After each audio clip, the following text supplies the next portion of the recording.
Në një fjalim gati 2 orësh, kryeministri Edi Rama, sot në mbledhjen e grupit parlamentar të Partisë Socialiste, mbajti një leksion të gjatë për drejtësinë. Në thelb të tij ishte prezumimi i pafajësisë, dhe këtë na e tha si një kolon të madhe që vinte nga Shteti Demokratik Gjerman. Ky shtet, sipas mikut të tij dhe bashkëpunëtorit më të ngushtë e mastermind të Edi Ramës, Baton Haxhiu, është një nga vendet më të korruptuara në botë. Le të shkojmë te prezumimi i pafajësisë. Kryeministri e mbante prezumimin e pafajësisë te zyrtarët, që duhet të rrinin në zyra, të vazhdonin punën, të merrnin pafajësinë e tjerë. Përmendi një rast të një ministri në Francë. Shumë mirë. Por kryeministri, kur të përmend termin e prezumimit të pafajësisë për zyrtarët, nuk duhet të ketë një standard të dytë për grupet kriminale. Si do të prezumohet pafajësia, po themi për çapjat, për grupin e Lul Berishës, për të arrestuarit për krime dhe vrasje, ata që ikin në Dubai dhe ekstradohen, se e prezumohen të pafajshëm. Përse i burgosin ata derisa të dalë një vendim gjykate? Sepse dyshohen që kanë bërë një krim, mund të përsëritin krimin, se dyshohen që mund të ikin dhe se mund të prishin provat. Rasti Veliaj. Tani në rastin e zyrtarëve, pse Erion Veliaj është në burg? Le të marrim shembullin konkret. Mund të ishte në gjendje të lirë, por shkoi dhe prishi provat. Prishi provat Erion Veliaj, prandaj dhe ndodhet në burg. Si të prezumohet i pafajshëm Erion Veliaj,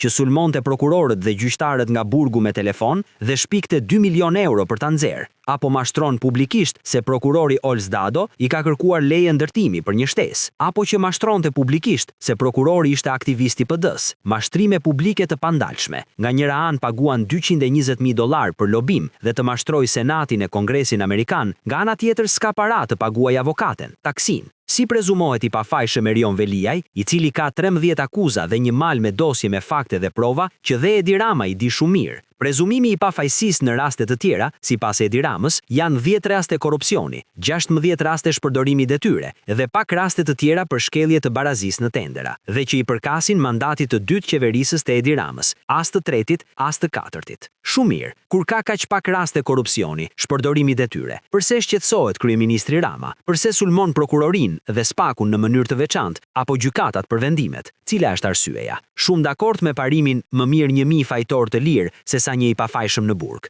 Por asnjëri nga këta që është gjykuar për korrupsion, asnjëri nga ata të shpërdorimit detyres nuk ka dalë i pafajshëm. Janë 10 kryetarë bashkie për shkelje të barazisë në tendera, korrupsion apo shpërdorim detyre që janë futur në burg. Shumicën i kanë ndjekur në gjendje të lirë, dhe ky është fakt. Edi Rama nuk e mohon dot. Arrestimi i qytetarëve të thjeshtë. Nga ana tjetër, pse ky kryeministër nuk pati të njëjtin reagim në raportin shqetësues të Këshillit të Europës lidhur me paraburgimin, kur me qindra shqiptar u arrestuan për lidhje të palishme të energjisë apo për vjedhje korrenti? A nuk i mbushi burgjet me njerëz të lidhnin energjinë elektrike për të ngrohur se ishin të varfër? Nuk po flasim për ata që vjedhin në fabrika apo biznese të mëdha, ata të mbajnë përgjegjësi sipas ligjit, po a i mbushi burgjet me qytetar të mirë, kryeministri ynë, që na qan hallin e prezumimit të pafajësisë? Pse ata nuk ishin të pafajshëm? Ata që nuk kanë bukë të hanin, nuk kanë të drejtë të ngrohen? Prezumimi i pafajësisë nuk fillon dhe mbaron kur halli vjen te dera. Shumë mirë që u kap pas pezullimit kryeministri ynë. Ka të drejtë, nuk duhet ta pezulloj zyrtarin që mban detyrën, të shkojë të kërkojë imunitet ose një veprim tjetër. Ka të drejtë kryeministri ynë,